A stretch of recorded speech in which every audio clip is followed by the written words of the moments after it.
Oh, crap. I was supposed to go get the kids.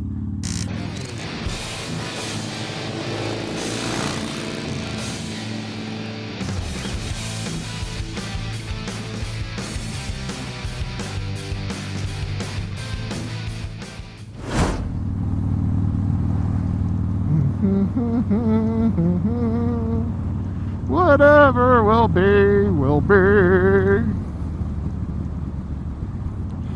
Hey guys, welcome back to the channel. I do apologize. I don't know who that was singing, because I promised I would never sing to you guys again. But I don't know who that was, but he had the voice of an angel. You gotta know, I'm not just some guy. Brennan, that is the voice of an angel. Oh my goodness, how are we doing today, ladies and gentlemen? I hope you guys are doing well today. I am taking the very fortunate opportunity to go ride around the lake today. And since we are going to be riding around the lake today, I thought this would be a good opportunity to talk about some mistakes that I think new motorcycle riders make. Now, not all of them are going to necessarily be fully related to riding. Some of them are, but it's just some things that I've experienced myself. I'm not saying I am the perfect rider. I still have a lot to learn and a lot that I can get better at. But from my personal experience, these are the things that I wish I had done better from the start. So the first one that we're going to talk about today is actually one I did not struggle with. This one actually came very natural to me, and that is going to be your clutch / friction zone and throttle modulation.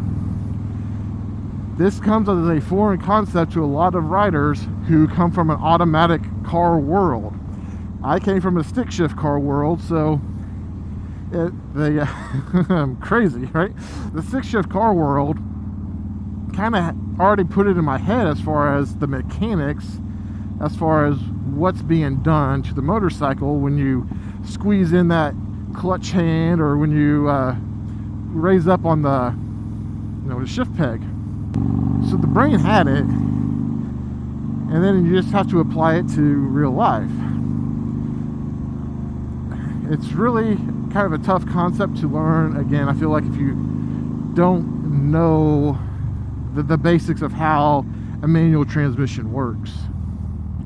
And that's not to say you should be scared of it, but when you're in the MSF course, if you take it, which I hope you do, people, but when you're in the MS course, that is the perfect time to learn friction zone and throttle modulation.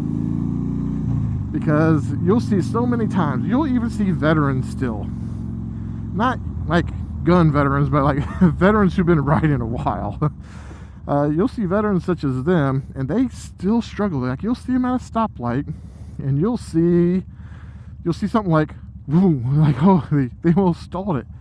But there's sometimes, like especially on carbureted bikes, that could definitely happen. But most of these fuel injected bikes, you should have a smooth takeoff every single time. And if you aren't able to do that, you need to practice it. That's the first thing you need to practice, is getting that down. The second thing I know a lot of people don't do correctly is utilize the brakes correct. So this is one of them that I can use this myself as an example. I was going to get a donut because fat guys love donuts. Donuts. And the turn-in, oh my god, that's bright. The turn-in for the cider mill that had the donuts had a little bit of a loose gravel situation going on. And what can I say, but I freaked a little bit, and I grabbed a handful of front brake.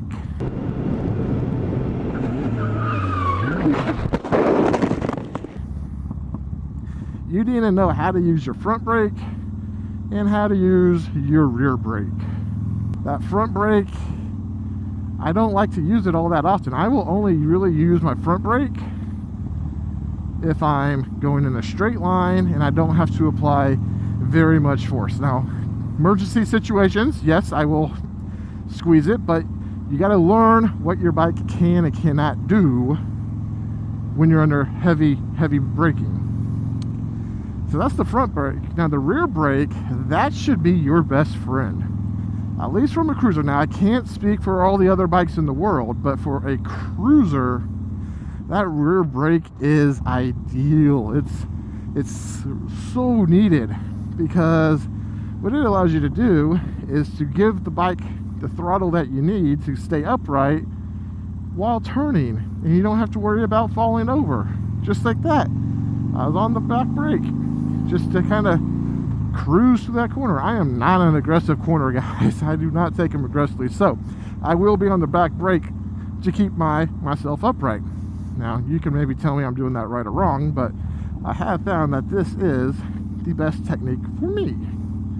Again, this time here I'm modulating my clutch, giving it some gas, and I'm going into a blind. God, oh, that turn sucks at this time of day.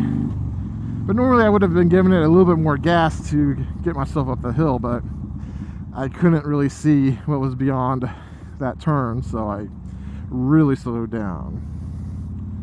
All right, this brings me to the next point because of this school bus. Point number 3 is tunnel vision.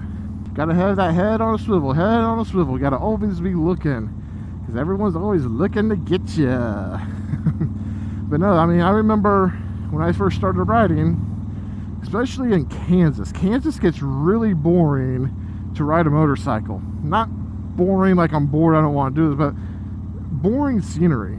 Most of everything that we have out this way is straight road farmland. Unless you can get to the Missouri side of Kansas City, it is pretty boring. The only roads that are like this are lake roads, so you have to hunt them down. But tunnel vision will definitely get you in trouble, because you get so focused all the way down the road, you stop missing the deer shooting across the road, you stop missing the truck pulling up through the gravel. You miss all those things that could potentially come out and bite you. The next thing that we'll talk about, point number 4, is going to be target fixation. Oh man, this is one where this one will get you. So you've heard the adage, look where you want to go, and that is 100% true. You want to definitely look where you're going. But for example, I'm looking right now towards the middle of this road, and yep, that's where I wanted to go. I'm looking at that line there, that's where I wanted to go. Oh, I'm looking at that, that's where I wanted to go. Oh no, there's a turtle! And that's where you went, because you focused on the turtle. Now that turtle is smashed to smithereens. You can't even go back and get it and make a nice turtle bisque. You just basically ruined its life, and you might have actually ruined yours, because some of those turtles are big enough to cause some actually major accidents. So all this point is just make sure your eyes are where they want to go, and if you see an obstacle in the road, don't focus on the obstacle. Keep it in mind. It's not out of sight, out of mind. It's in sight, out of mind, if that makes sense. I think I just made that up. I don't even patent that one. In sight, out of mind. No, wait. I already got it wrong. Out of mind, in sight, out of mind. Out of sight, in mind. Out of sight, in mind. So you know it's there, but don't be looking at it. Wow, that was terrible. And the last thing I would recommend for a new motorcycle rider, especially someone in the cruiser realm with heavy bikes, but this applies to all bikes, get lots of practice doing your slow speed maneuvers. This is basically the entire MSF course is slow speed maneuvers, but you learn so much going so slow. When you actually ride the bike slow, I feel that's when you can actually really feel and get connected and start to trust the bike. So you need to go out, you need to do your U-turns. Now, I'm not good at a lot of slow speed maneuvers, I will fully admit that, but I'm good enough to get by and not look like a complete fool walking my bike in circles all the time. But you know, as far as like a U-turn is concerned, yeah, they want you to do it and then the box and MSF. Okay, I get that. And that's probably realistic, but it's really hard inside the MSF course. I actually find doing a U-turn in real life much easier, because usually when you do a U-turn in the course, it's a big wide open space, so you can look everywhere. You got all this stuff to look at. But if you do it in real life, you got a car there, you might got a car there. That helps actually get you situated. So definitely go learn your slow speed maneuvers. Again, I think the U-turn one is really good. The going from a start to a right-hand turn, left-hand turn, those are all really good things that you can practice. And you know, you could do those on most days. You can even do those on a super cold day and still be okay, because you're not getting that chilled wind. So I think those are the 5 things that I feel new motorcycle riders struggle with the most, and some ways to kind of go on and get better at it.